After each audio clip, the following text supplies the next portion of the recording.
صلى الله عليه وسلم. بسم الله الرحمن الرحيم. الحمد لله رب العالمين، وأصلي وأسلم على المبعوث رحمة للعالمين نبينا محمد وعلى آله وصحبه أجمعين. أما بعد. Chapter 58, Placing the Deceased in the Grave.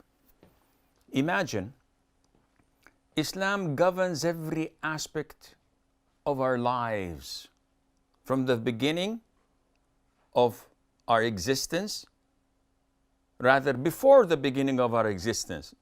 What to say when we want to get married, when we want to have or to be intimate with our spouses, when we are born, what is said and what is done, and also when we die. So life and death, they are an ongoing process which we live and believe of it. It's not something that triggers the end of the world. One of our loved ones dies, c'est la vie. This is life. We have to accept it because inevitably we will be in that position sooner or later. But the way we deal with it illustrates the beauty of Islam. As people die, we don't make a fuzz out of it. Yes, it's a calamity. We are grieving. We are sad.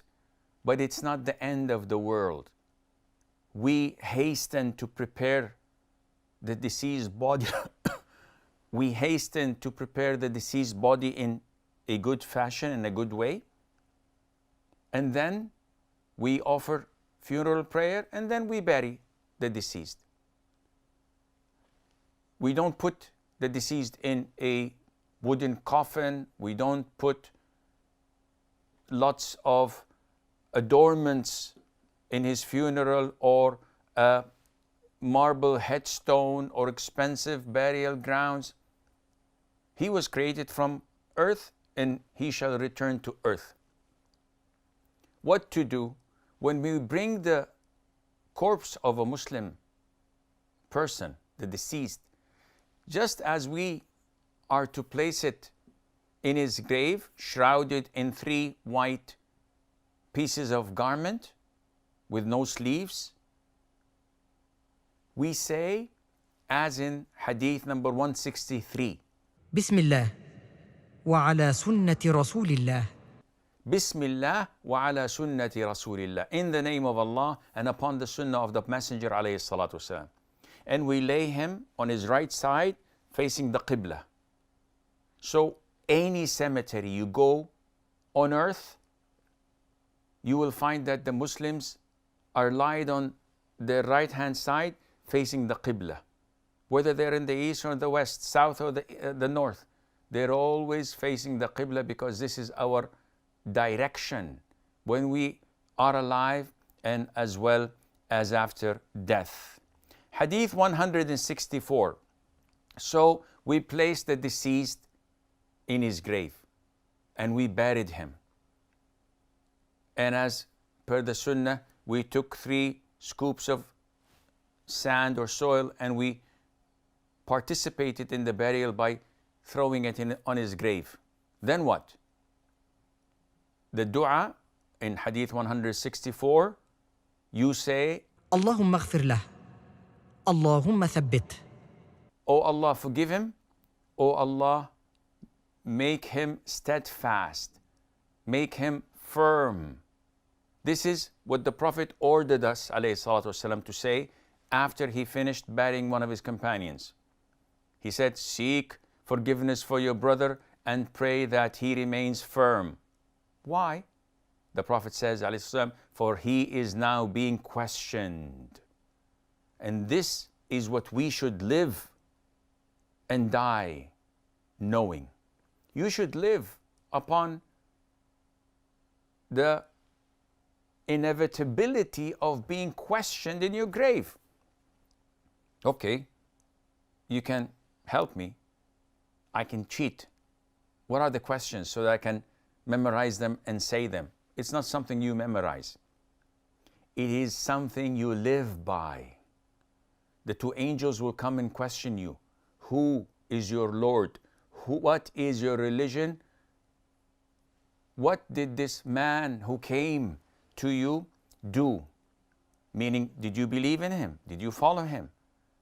And these questions are explained with elaboration in the beautiful booklet called The Three Principal Fundamentals by Imam Muhammad ibn Abdul Wahhab, and you will find it on my YouTube channel, explained with the grace of Allah Azza wa Jal, so that you would have a heads up what's awaiting you.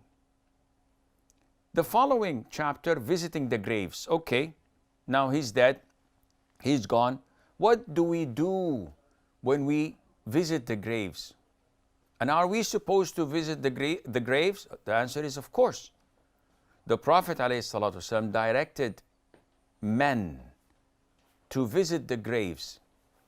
And the most authentic opinion is that he prohibited women from visiting the graves. So men are to visit the graves so that they can remember the hereafter and remember what they will soon be in.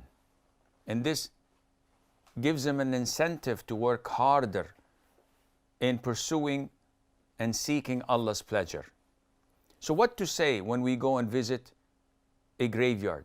You say, السلام عليكم أهل الديار من المؤمنين والمسلمين وإنا إن شاء الله بكم لاحقون ويرحم الله المستقدمين منا والمستأخرين أسأل الله لنا ولكم العافية. Peace be upon you all, O inhabitants of the graves, among the believers and the Muslims. So you are giving them salam. Verily, we will, Allah is willing, be united with you. May Allah have mercy upon those already called and those still delayed among us all. So we acknowledge that you are our predecessors and that we are on your footsteps. Inevitably, we will join you soon, acknowledging that I will die soon. And then we ask Allah for well-being for you, for us as well as you. نسأل الله لنا ولكم العافية. I seek Allah's pardon for us and for you as well. Beautiful dua. Cements the fact that we are going to die and someday we will be 6 feet under, and people would visit the cemeteries and read the dua and give us salam as we are doing for you today.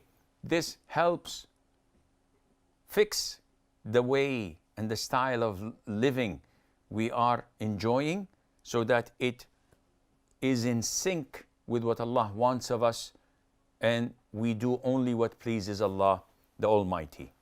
هذا والله أعلم ونسبة العلم إليه أسلم وصلى الله وسلم وبارك على نبينا محمد.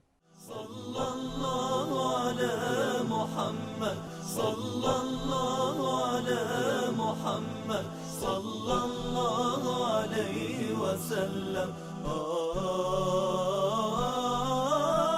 صلى الله عليه وسلم.